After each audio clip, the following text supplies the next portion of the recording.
down your weapon. He who lives by the sword will die by the sword. Who is it that you seek? Jesus of Nazareth. I am he. The wind sliced through like a razor that early April morning in Jerusalem. Peter walked along the narrow alleys, trying to keep a sufficient distance from the crowd, dragging Jesus in chains, yet close enough not to lose sight of him. His thick fingers, calloused from the sea, trembled, not from the cold descending from the Judean hills, but from something far deeper that he couldn't quite name. It was fear, a visceral dread rising from his stomach, squeezing his throat like a noose. Just 6 hours ago, he had been sitting at the table with Jesus and the other disciples, celebrating Passover, listening to strange words about broken bread and poured wine, unaware that he was witnessing his Lord's final supper. Only 6 hours ago, he had made a solemn vow that now seemed to echo in his mind like a funeral bell, tolling for the dead. "Even if everyone forsakes you, I never will," Pedro had declared with his chest puffed out, pounding his closed fist on the old wooden table. He truly believed this. Every word that escaped his mouth was soaked in genuine conviction. After all, wasn't he the one who had abandoned everything to follow that carpenter from Nazareth? Wasn't he the one who left behind 17 years of work as a fisherman when he was only 29 and had an entire life established along the shores of the Sea of Galilee? Wasn't he the one who walked on water, even if only for a few seconds before fear caused him to sink?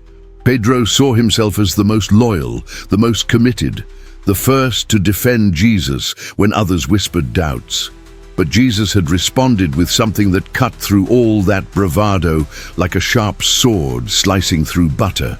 "I tell you the truth, Peter," Jesus had spoken with that calm yet authoritative voice that made the air around seem heavier.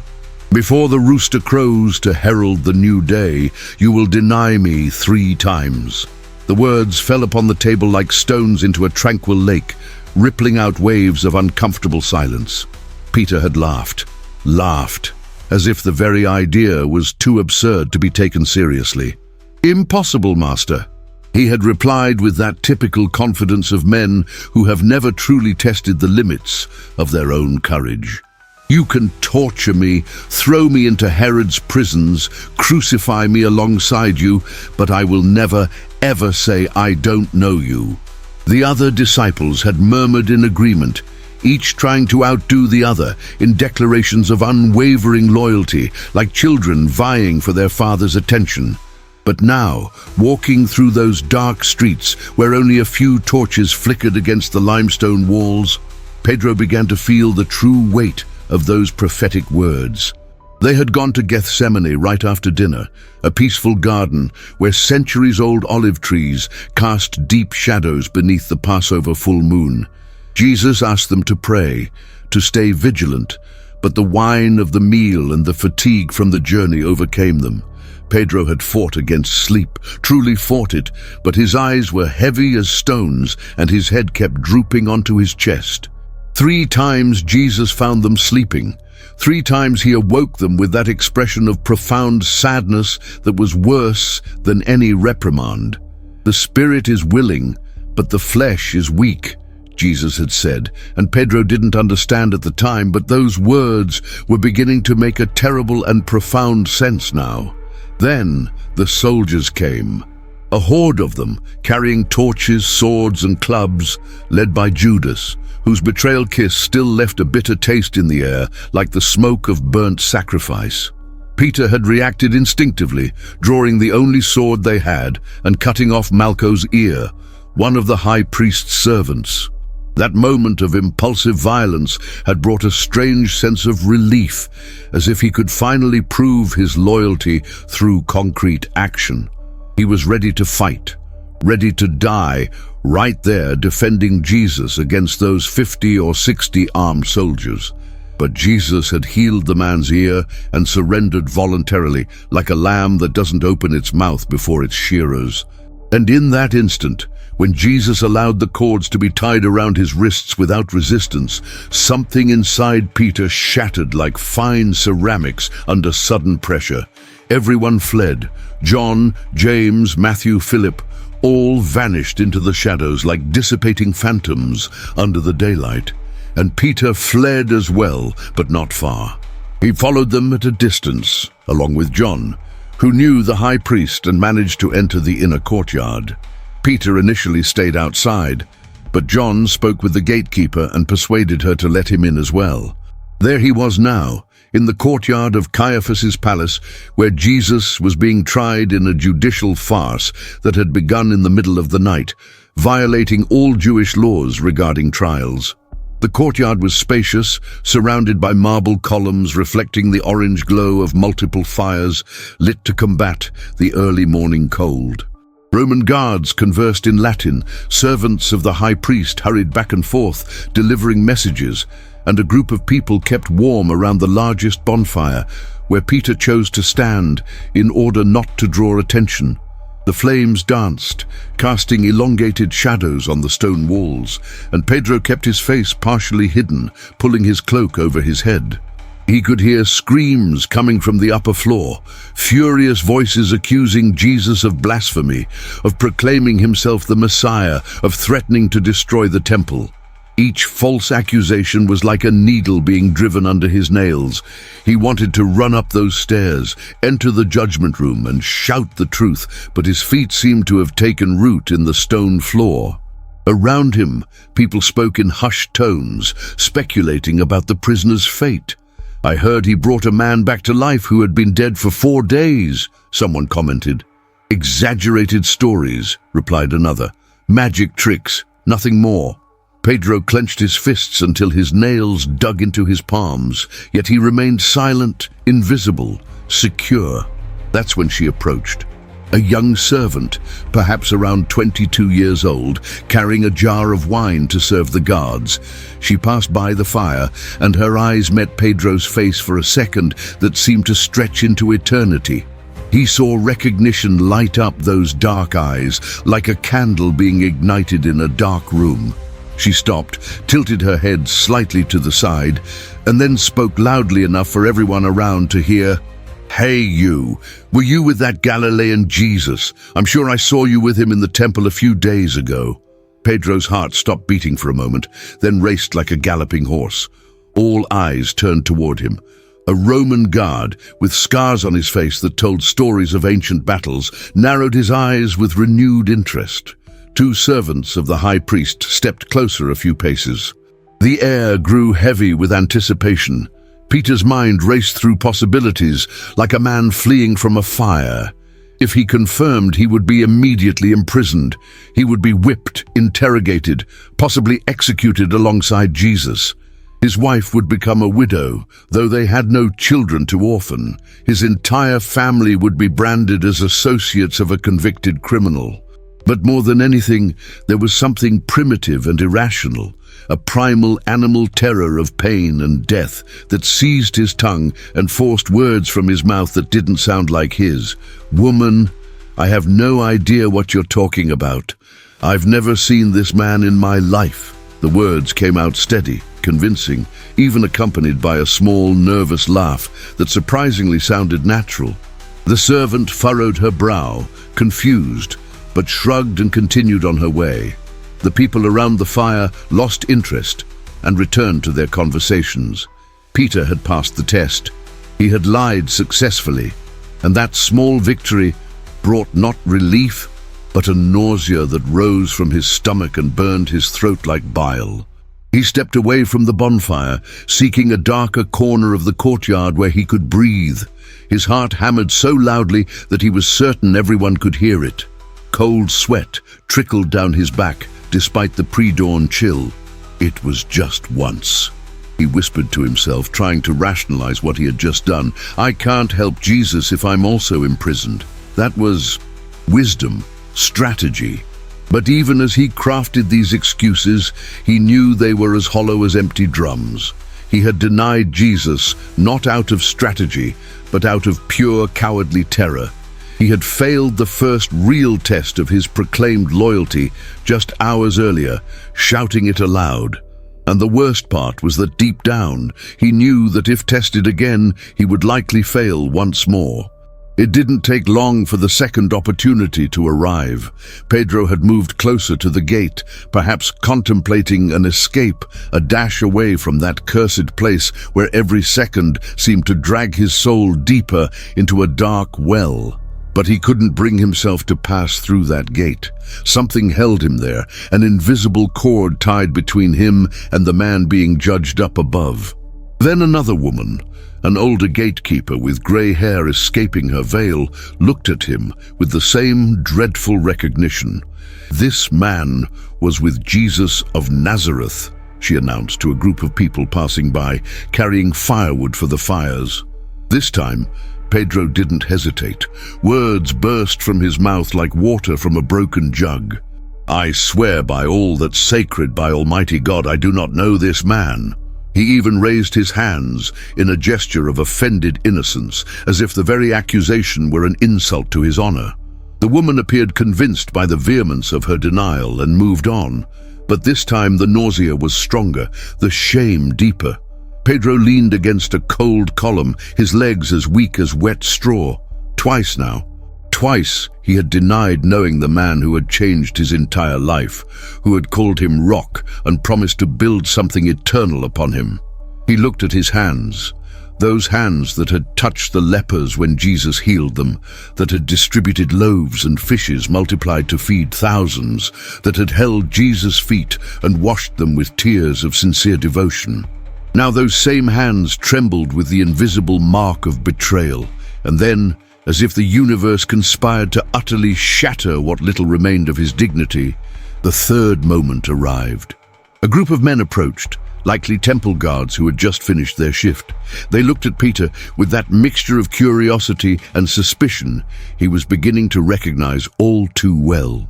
"You're definitely one of that man's followers," one of them said, a sturdy fellow with a closely shaved black beard. "Your accent gives you away. You're Galilean, just like him. Besides, my cousin Malco said you were in the garden tonight." Peter felt panic explode in his chest like a swarm of furious bees. This time there was no denying it outright. They had evidence, witnesses. So he did something he never thought he was capable of. He began to curse, to damn, invoking God's judgment upon himself if he was lying. "May I be cursed and struck dead this very moment if I know the man you're talking about. I don't know who he is. I've never seen him before. I have nothing to do with him." The words grew louder and more frantic, more violent, until he was practically shouting, his voice echoing off the stone walls of the courtyard. "If you're feeling something intense right now, if this story is touching a deep part of your soul, I need to ask you for a favor. Don't let this video go unnoticed. Subscribe to the channel, because what's coming next is something you need to hear. By the way, tell me in the comments, have you ever made a promise you couldn't keep? Have you ever sworn something with all your conviction and then found yourself doing exactly the opposite? Share it below. No judgments, just raw truth. And now, take a deep breath, because what's coming next is going to tear at your heart. The silence that followed his screams was deafening. The men looked at him with a mixture of surprise and confusion, then shrugged and walked away, indifferent. After all, why would they care about one more stranger on a night filled with chaos? Pedro stood there, panting as if he had just run a great distance. His heart hammered so violently that he could feel his pulse throbbing in his temples. The words he had just shouted still echoed in his ears, each one like a nail being hammered into a coffin. He had done it, truly done it. Not just denied, but cursed himself, invoked God's judgment as proof of his sincerity in the lie. Was there any lower point he could reach? That was when the sound tore through the darkness of the early morning. A rooster crowed, its shrill and piercing call slicing through the cold air like a precise arrow. Pedro froze, every muscle in his body tensed as if turned to stone. The rooster crowed again, then a third time, signaling the end of the night and the imminent arrival of dawn. And in that moment, Jesus' words returned to him with devastating clarity. "Before the rooster crows, you will deny me 3 times. 3 times. He had done exactly what Jesus said he would, with a prophetic precision that was both miraculous and horrifying. Jesus had known his heart better than he knew it himself, had seen through all the bravado and arrogance to the cowardly truth hidden deep inside. Pedro slowly turned, like a man moving through a nightmare, and that was when it happened. Jesus was being led through the courtyard, guarded by soldiers, transferred from one sham of a trial to another. His face was swollen where they had struck him, dried blood caked at the corners of his lips, and spit dripped from his hair. But at the exact moment Pedro turned, Jesus also lifted his head. Their eyes met across the courtyard, through the smoke of the fires, through the indifferent crowd. And that gaze, dear heavens, that gaze was the most devastating thing Pedro had ever experienced in his 43 years of life. There was no anger in those eyes, no accusation, no condemnation, only a profound sadness like an ocean, a compassion that somehow was worse than any punishment, and something else, something Pedro couldn't name, that made him feel as if his heart was being torn from his chest while still throbbing. Jesus held that gaze for only 3 seconds, but to Peter it felt like an eternity. In those 3 seconds, he saw all his failures reflected back at him. He saw the disappointment not as judgment but as genuine pain, like a father watching a beloved son destroy himself. Then Jesus was pulled away, vanishing through a gate, and Peter was left there alone with the overwhelming weight of what he had just done. His legs gave way. He fell to his knees right there in the courtyard, unconcerned with who might be watching. A sound escaped his throat, something between a moan and a muffled scream, and then he was running, stumbling, nearly falling as he blindly sprinted through the gate, down empty streets, aimless, hopeless, just fleeing from that look, that unbearable truth. He had no idea how much time had passed. The streets of Jerusalem were a confusing labyrinth even in broad daylight, and in the semi-darkness of dawn, they were completely disorienting. Eventually, he found himself in a narrow alleyway, flanked by towering walls on both sides. Where the stench of garbage and sewage was suffocating, he slid along the wall until he sat on the filthy ground. And then the crying began. It was not just crying. It was a complete breakdown. Violent sobs shook his entire body, producing sounds from his throat he didn't know he was capable of making. Warm tears streamed down his face, mixing with snot and saliva, and he made no effort to wipe them away. He cried until there were no more tears, until he was just silently hiccuping, until his throat was raw and his eyes were swollen. "What did I do?" he whispered to the indifferent walls. "What did I do? What did I do? What did I do?" The question became a mantra, endlessly repeated as he shivered back and forth like a traumatized child. He had abandoned Jesus in the moment of greatest need. Worse, he had denied even knowing him. Not once in a moment of understandable weakness, but 3 times, each denial more vehement than the last. The final one accompanied by curses and oaths that made the betrayal even more contemptible. He remembered Judas, who had betrayed Jesus for 30 pieces of silver. At least Judas had a clear motivation, greed or disillusionment. But Peter betrayed out of pure fear, basic cowardice, out of self-preservation above all else, disregarding the love he claimed to have for his master. The hours passed like a murky fog. The sun rose, casting a dim light through the tall buildings into the alleyway. Pedro barely noticed. He remained seated there, numb, his mind endlessly circling the same tracks of guilt and shame. People occasionally passed by the alley entrance, glancing curiously at the shattered man sitting amidst the trash, then moving on. No one stopped to ask if he needed help. Jerusalem during Passover was crowded with pilgrims, many of whom drank excessively and ended up in similar states. He was just one among many, but to Pedro, that solitude felt fitting. He didn't deserve help. He didn't deserve compassion. He had been afforded the greatest privilege imaginable, walking with the Messiah for 3 years, and he had squandered it all in a night of pathetic cowardice.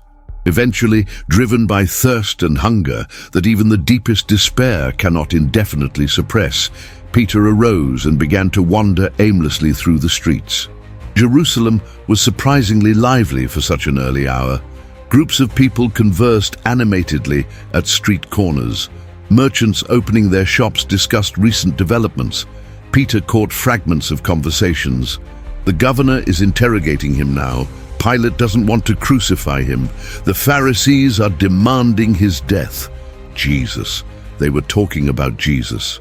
Peter wanted to cover his ears, to run far away from it all, but his feet betrayed him, leading him inexorably toward the Praetorium, the palace where Pilate held public hearings. When Peter arrived there, a crowd had already gathered. There must have been at least 400 people squeezed into the square in front of the palace, a sea of anxious faces and loud voices. Peter kept to the edges, hidden behind a marble column, watching everything from a distance, like a ghost observing the living. He saw Pilate appear on the balcony above the crowd, saw Jesus being brought out, even more beaten than he had been a few hours earlier, and listened to the Roman governor try to negotiate with the crowd. It's customary to release a prisoner during Passover. Pilate shouted in Aramaic with a Latin-accented tone, "Who do you want me to release, Jesus called the Christ or Barabbas?" Barabbas was a notorious murderer, a revolutionary who had killed Roman soldiers during an uprising. The choice seemed obvious. But then the priests and elders scattered throughout the crowd began to shout, "Barabbas! Free Barabbas!" And like sheep following the shepherd, the crowd took up the chant, "Barabbas, Barabbas, Barabbas!" The sound was deafening, a unified roar of hundreds of throats demanding the release of a murderer and the condemnation of a healer. Pilate appeared genuinely surprised. "Then what should I do with Jesus?" he asked, and the response came in thunderous waves. "Crucify him! Crucify him! Crucify him!" Peter felt bile rise in his throat. These were the same people who had shouted, "Hosanna!" just 5 days prior when Jesus entered Jerusalem riding on a donkey. The same people who had strewn cloaks and palm branches along the way, treating him like a king. How fragile human loyalty was, how pathetic their capacity to change with the wind of political convenience. But even as that thought crossed his mind, Peter acknowledged his bitter hypocrisy. Was he judging the crowd for their fickleness when he himself had denied Jesus just hours earlier? At least those people were acting out of fear of the religious leaders. Peter had acted out of fear of a servant girl. If there was any hierarchy of betrayal, he was at the bottom of it, lower than everyone else. He watched, paralyzed by horror and morbid fascination, as Pilate washed his hands in a basin of water, a symbolic gesture declaring himself innocent of the blood that was to be shed, then ordered Jesus to be scourged. Peter knew what that entailed. Roman scourging was not a symbolic punishment. It was systematic torture designed to leave the victim on the brink between life and death, using whips with multiple leather strips intertwined with bits of bone and metal that tore flesh from the body. He couldn't bear to watch the whipping. The sound was bad enough, each lash of the whip echoing through the square, accompanied by involuntary groans of pain that no man, no matter how strong, could completely suppress. Pedro turned, pressed his face against the cold marble column, and felt a new kind of pain, a real physical ache in his chest that made him think he might be having a heart attack. It would have been fitting if he had died right there, his heart literally breaking as his master was torn apart by the Roman whip. But he didn't die. He simply kept breathing, kept existing, kept bearing the crushing weight of his guilt. When the sounds of the whipping finally ceased, Peter looked again and saw Jesus being dragged back, barely able to stand. The soldiers had placed a crown woven from long, sharp thorns on his head, pressing down until blood streamed down his face. They had thrown a tattered red cloak over his blood-stained shoulders in a cruel imitation of royal robes. "Hail, King of the Jews!" they shouted, laughing, spitting on him, hitting his head with a rod and pushing the thorns deeper. It was psychological torture added to physical torment, cruel mockery turned into sadistic art. And Peter did nothing. He stood there, hidden, silent, useless. Pilate made one last attempt. He brought Jesus out again and said to the crowd, "Behold this man, he is not a threat." But the crowd was not interested in reason. The priests had worked on them very well, transforming a Passover celebration into a legal lynching. "Crucify him," they shouted, and they continued to shout, until Pilate, weary of resisting and afraid of causing a riot that might cost him his position, finally relented. He handed Jesus over to be crucified, along with two real criminals who were scheduled for execution anyway. The crowd roared in approval, satisfied to have gotten what they wanted, and began to disperse to follow the procession to Golgotha, the skull, where the executions took place. Pedro followed them, not consciously, not intentionally, but like a man in a trance, unable to turn away despite every fiber of his being screaming to flee, to avoid witnessing what was about to unfold. The procession was grotesque. Jesus, barely able to walk after the scourging that had torn strips of flesh from his back, was forced to carry the horizontal beam of his own cross, a solid piece of wood weighing easily 40 kilos. He fell 3 times on the steep streets of Jerusalem, and each time the soldiers kicked him, dragged him back to his feet, and shouted at him to hurry up. Eventually, they seized a man from the crowd, a certain Simon of Cyrene, who had come to the feast and was unfortunate enough to be strong enough to help, and forced him to carry the cross. Golgotha was a small hill outside the city walls, a desolate place where human bones occasionally surfaced from the shallow earth, giving it its grim name.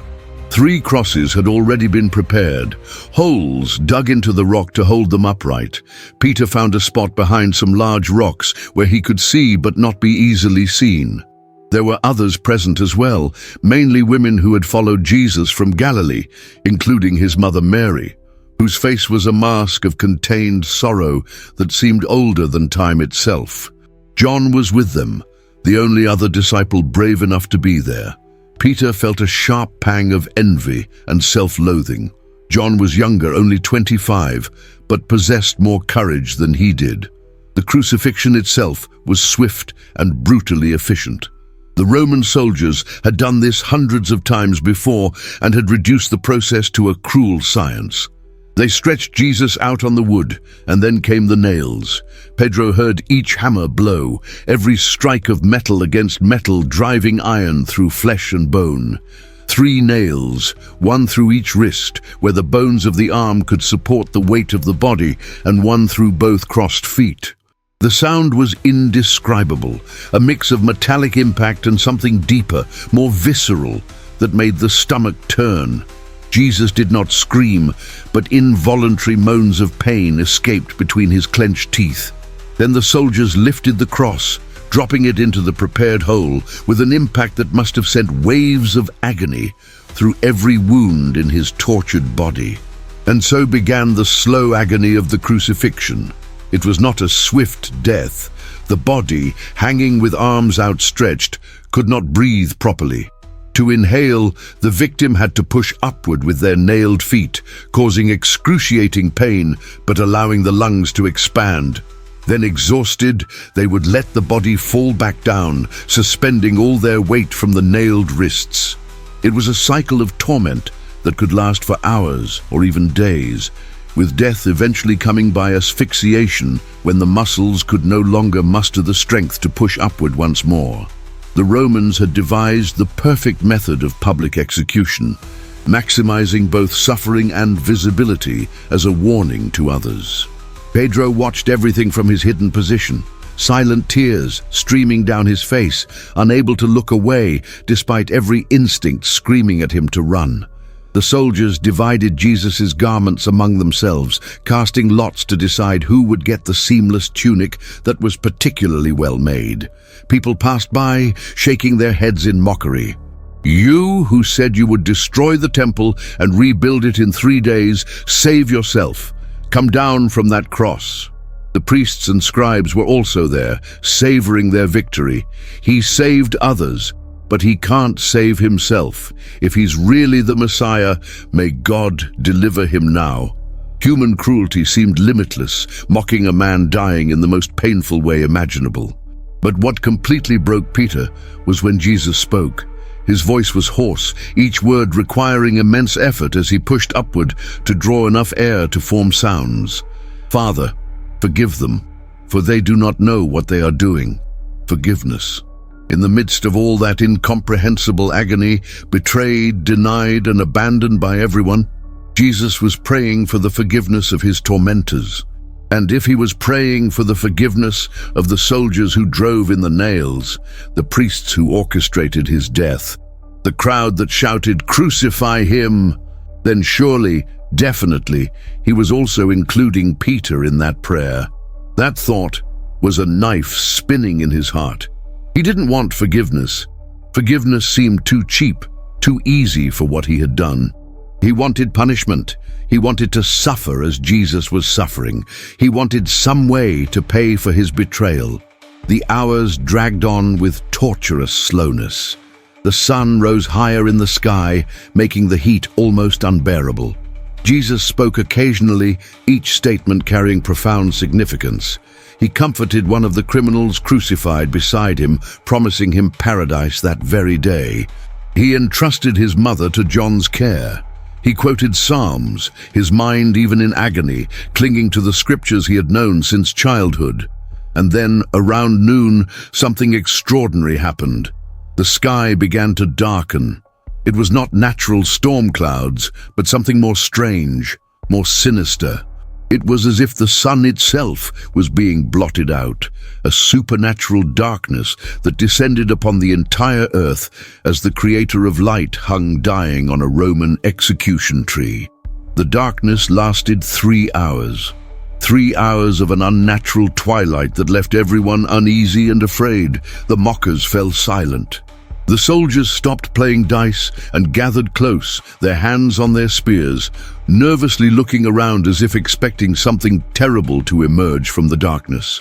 Then, at 3 o'clock in the afternoon, Jesus cried out in a voice that seemed impossible for a body so broken to produce, my God, why have you forsaken me?" It was a cry of pure anguish that echoed across the hill and sent shivers down the spines of all who heard it. It was not just physical pain. It was something deeper, spiritual separation. As if at that moment, Jesus was experiencing not only physical death, but a more fundamental death, carrying upon himself something too heavy for the human mind to fully comprehend. Shortly after, Jesus murmured, "I am thirsty." One of the soldiers, moved by some basic impulse of compassion, soaked a sponge in sour wine and raised it to his lips on a staff. Jesus tasted it, then clearly said, "It is finished." And finally, "Father, into your hands I commit my spirit." Then his head drooped forward, his body went still, and it was over. Jesus was dead. At that very moment, an earthquake shook the ground, cracking rocks and causing the hill itself to tremble. The Roman centurion responsible for the execution, a seasoned man who had overseen numerous crucifixions, looked at Jesus' body with an expression of terror and awe and spoke the words that everyone heard clearly, "Truly, this man was the Son of God." Pedro could not remember leaving Golgotha. He did not recall the walk back to the city or finding his way to the upper room where they had shared their last meal with Jesus. Somehow he was there, along with the other disciples who had gathered like wounded animals seeking mutual protection. They locked the door, pushed furniture against it, and then sat in the dark because no one had the energy to light the lamps. The silence was oppressive, like a shroud. No one spoke about what had happened. No one had words for it. It was now Saturday, the day of mandatory rest, so there was nothing they could do anyway, not even plan any response or action. They simply existed in a state of traumatized shock, each trapped in their own private prison of pain and confusion. Pedro sat in a corner, his knees pulled up to his chest, gently rocking. His mind kept replaying the events in an endless, torturous loop. The rooster crowing, Jesus' gaze, the nails being hammered. "Father, forgive them. Each memory was an open wound that refused to heal, bleeding continuously. He had spoken with Judas earlier, a few hours after the betrayal in the garden. Judas had approached them, his face a mask of remorse and despair, attempting to return the 30 pieces of silver, shouting that he had betrayed innocent blood. But the priests paid no heed, claiming it was his problem. And then, a few hours later, the news came. Judas had hanged himself from a tree on the outskirts of the city, unable to live with what he had done. Pedro fully understood. The urge to end everything was strong, a tempting solution to the unbearable pain. But there was something holding him back. Perhaps it was cowardice once again, the same weakness that had made him deny Jesus, now making him afraid to face the judgment of death. Or maybe it was something more, a tiny thread of hope so thin it was almost invisible, but still present. Jesus had said so many strange things in the past few days, things about dying and rising again, about returning to them, about not leaving them orphans. At the time, no one understood, thinking they were metaphors or parables like so many others.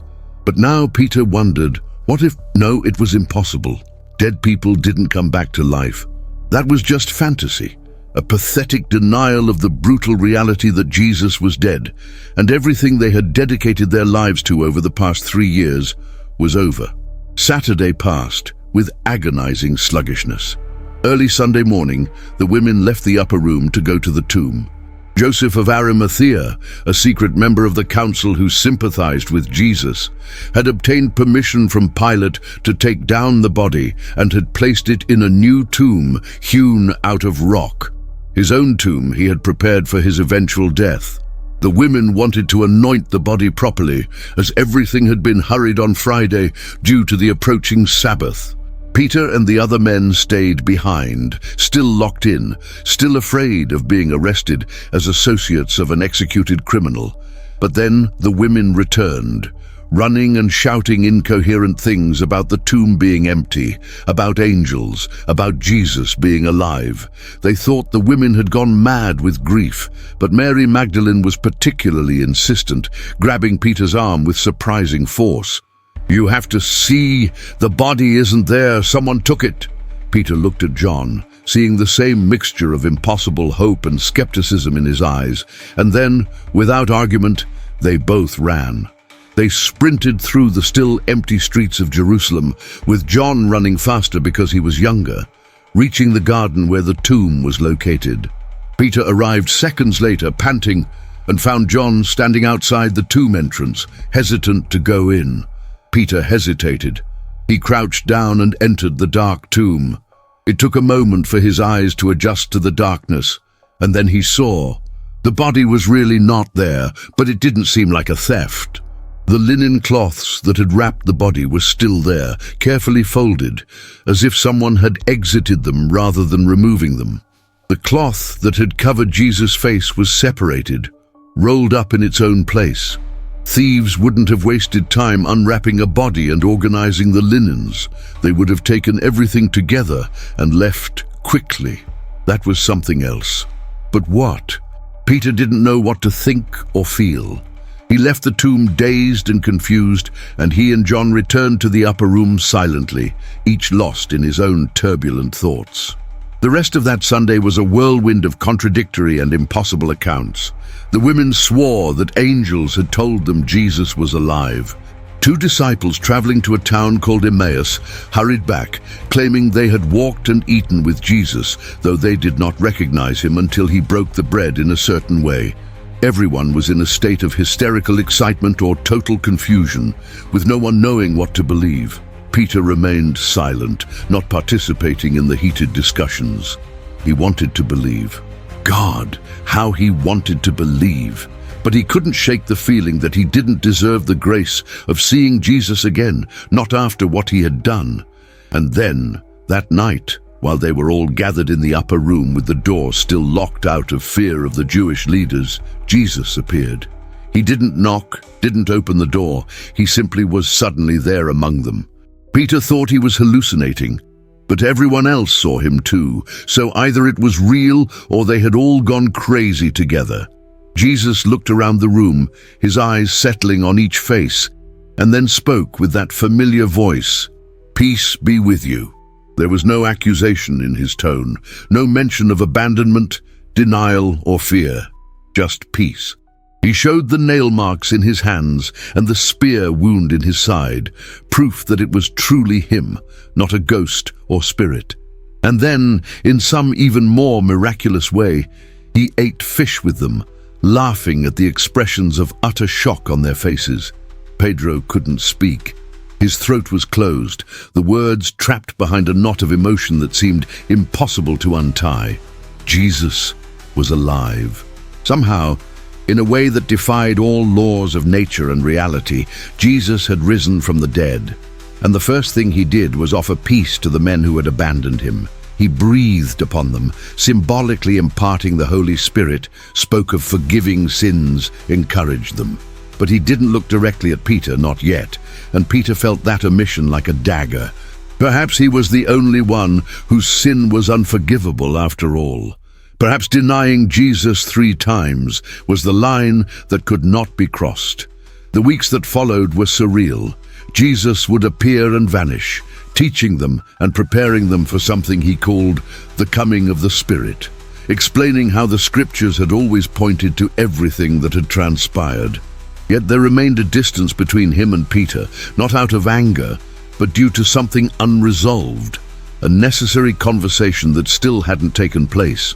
Peter felt it as a constant weight on his chest, making it impossible to fully relax, even in the miraculous presence of his resurrected master. The other disciples seemed to be adjusting to this new reality, their faith strengthened and renewed, but Peter felt trapped in a limbo of unresolved guilt. Finally, unable to endure the mounting tension of remaining in Jerusalem, waiting for something undefined, Peter announced, "I'm going fishing. It was a return to familiarity, an attempt to regain a sense of normalcy and control in a world that had been turned upside down.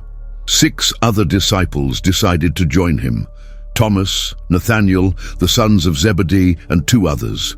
They took a boat and sailed out on the Sea of Galilee, those waters that Peter had navigated throughout his adult life, where each wave and current was as familiar as the face of an old friend. The physical labor of casting and pulling in nets was comforting, a welcome distraction from thoughts too complex and painful to process. But that night was strange. They fished for hours, employing every technique and location Pedro knew from years of experience, yet they caught absolutely nothing, not a single fish. The sea was eerily empty, as if all the fish had fled or disappeared.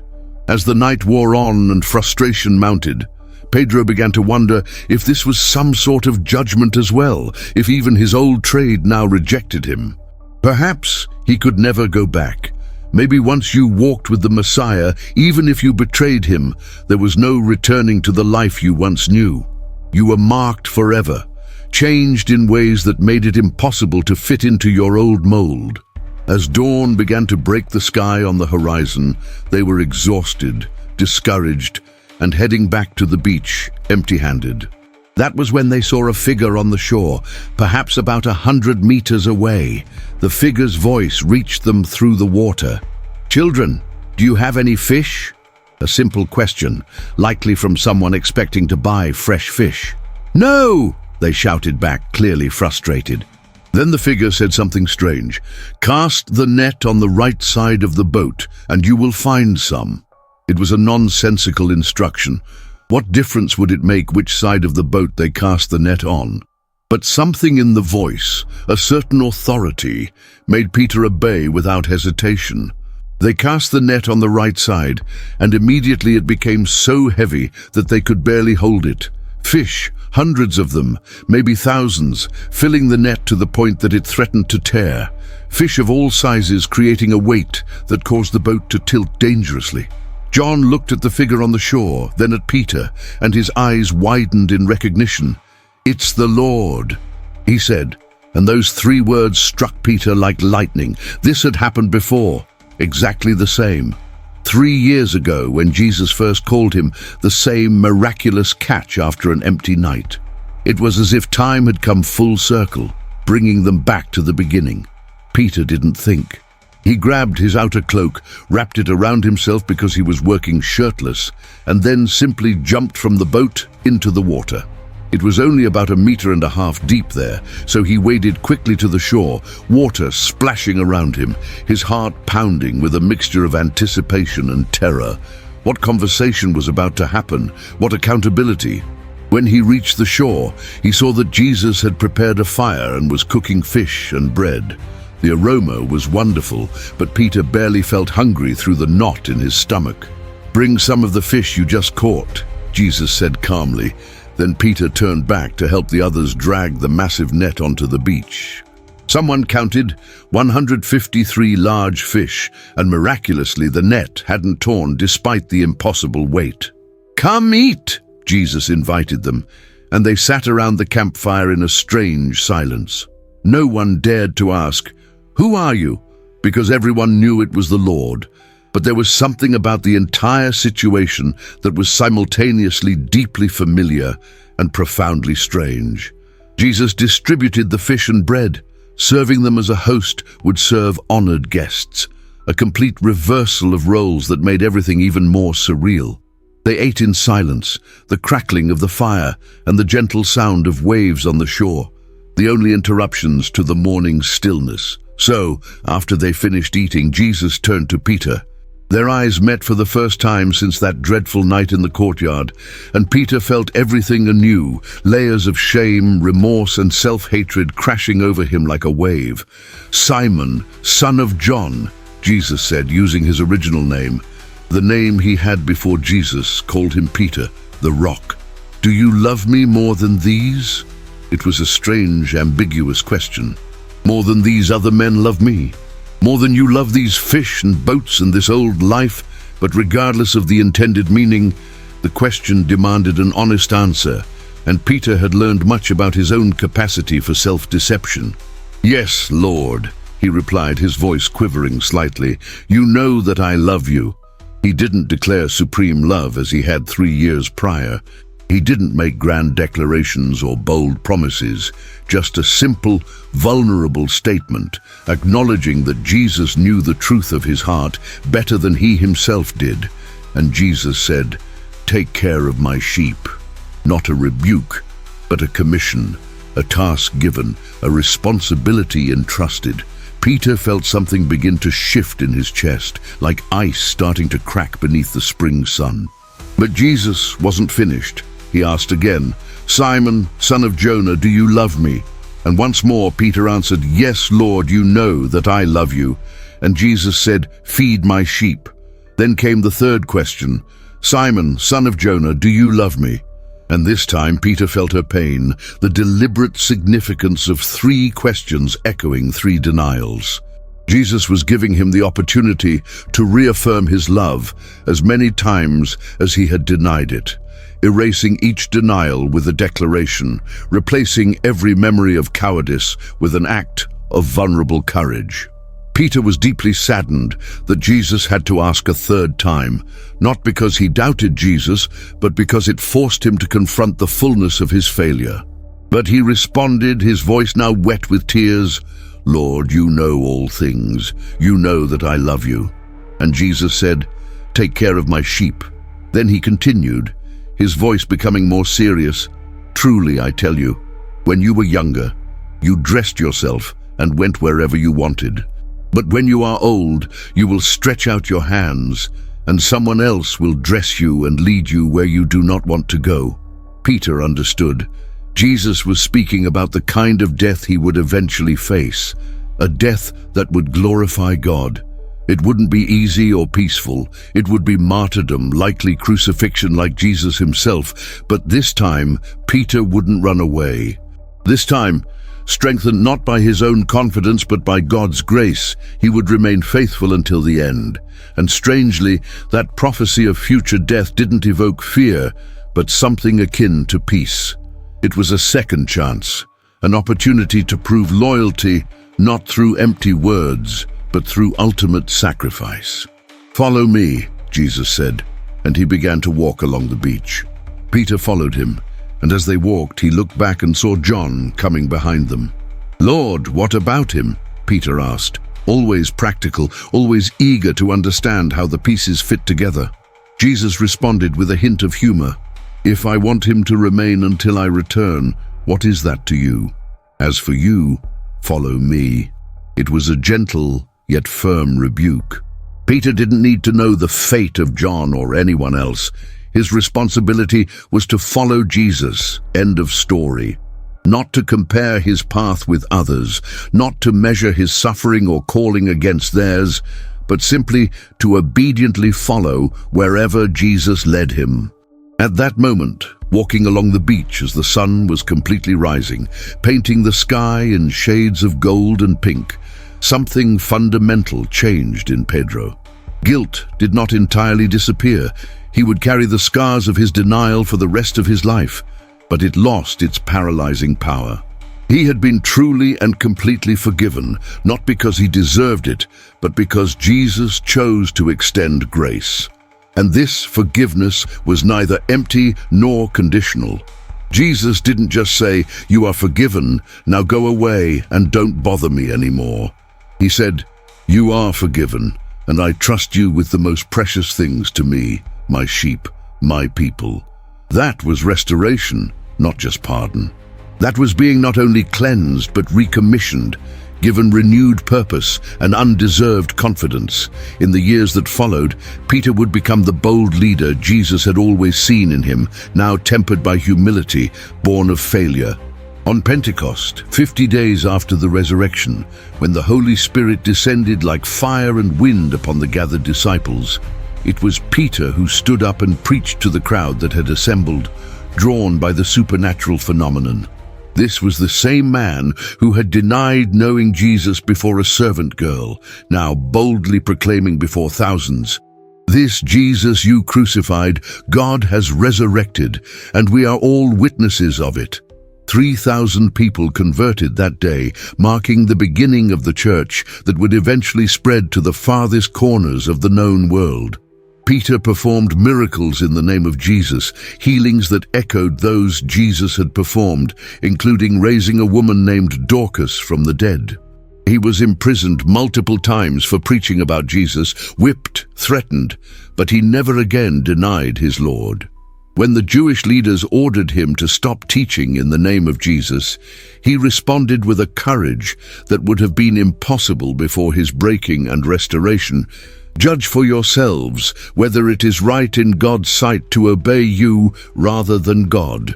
We cannot help speaking about what we have seen and heard."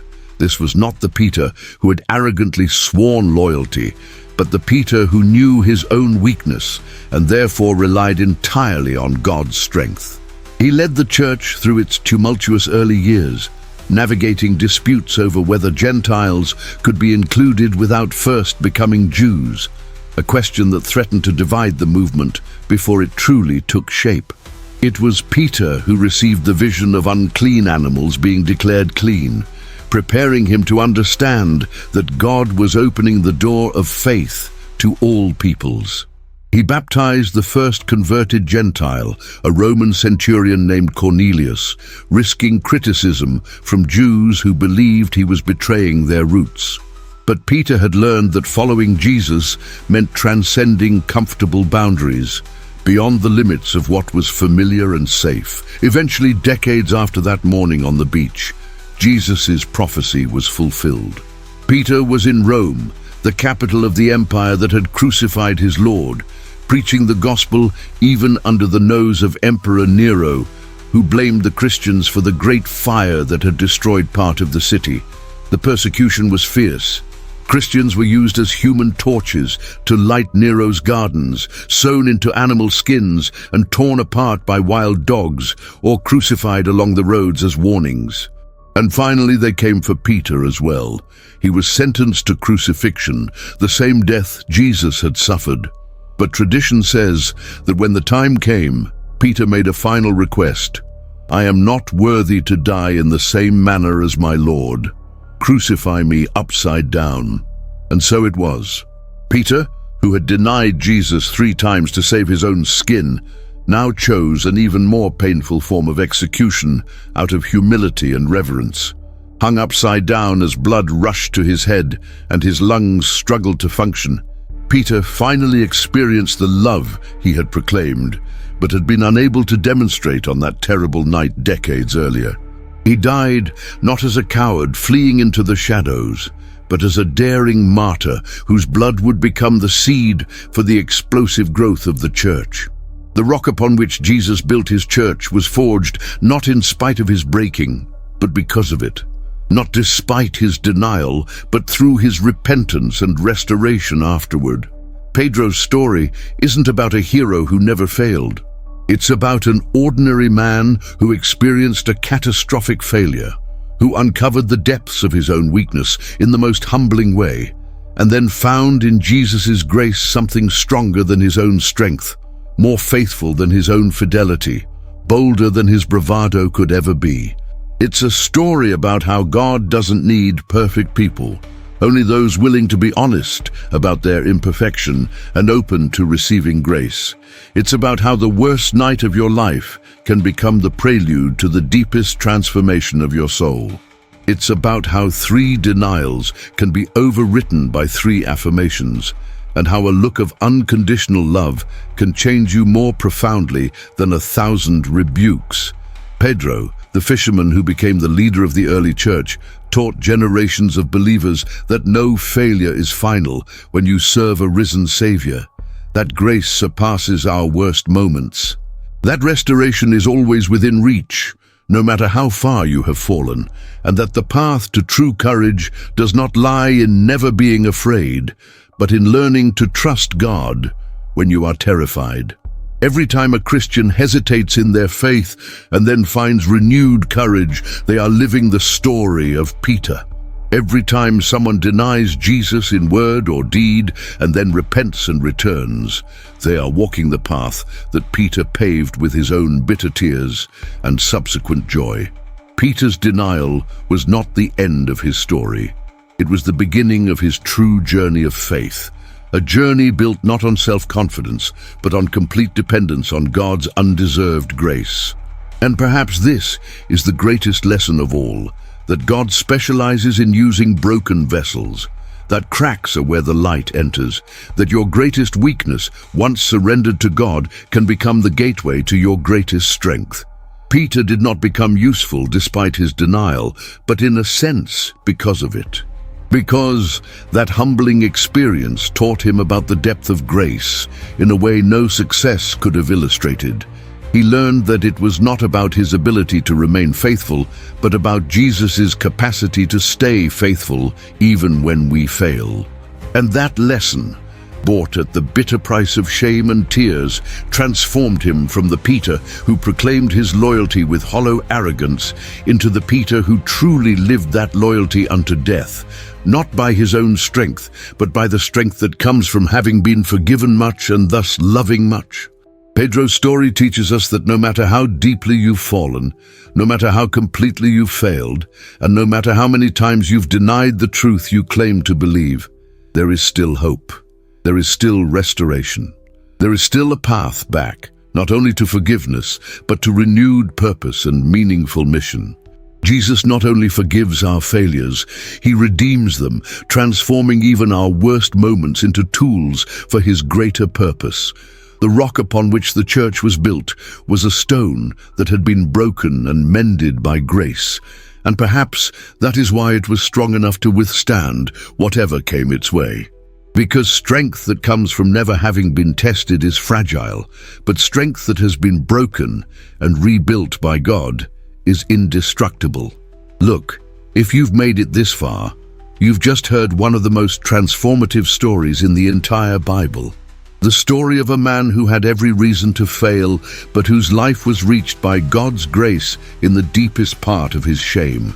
And I want to invite you today, if this story touched you in any way, if you saw a part of your own journey in Peter's story, I want you to be part of this community. Subscribe to the channel now, because here we don't share empty stories. We dive deep into narratives that truly change lives. And please, please don't keep this just to yourself. Drop a comment below and tell me, which part of Peter's story moved you the most? Was it the moment of denial? Was it Jesus' gaze? Was it the restoration on the beach? And if you've gone through something similar, if you failed at something you swore you'd never fail at, share it with us. This community is a safe space, judgment-free, made up of real people fighting with genuine faith. Your words might be exactly what someone needs to hear today, so leave your comment, share your story, and let's build this space of truth and grace together. Peter's story continues in each of us. Don't let it end here.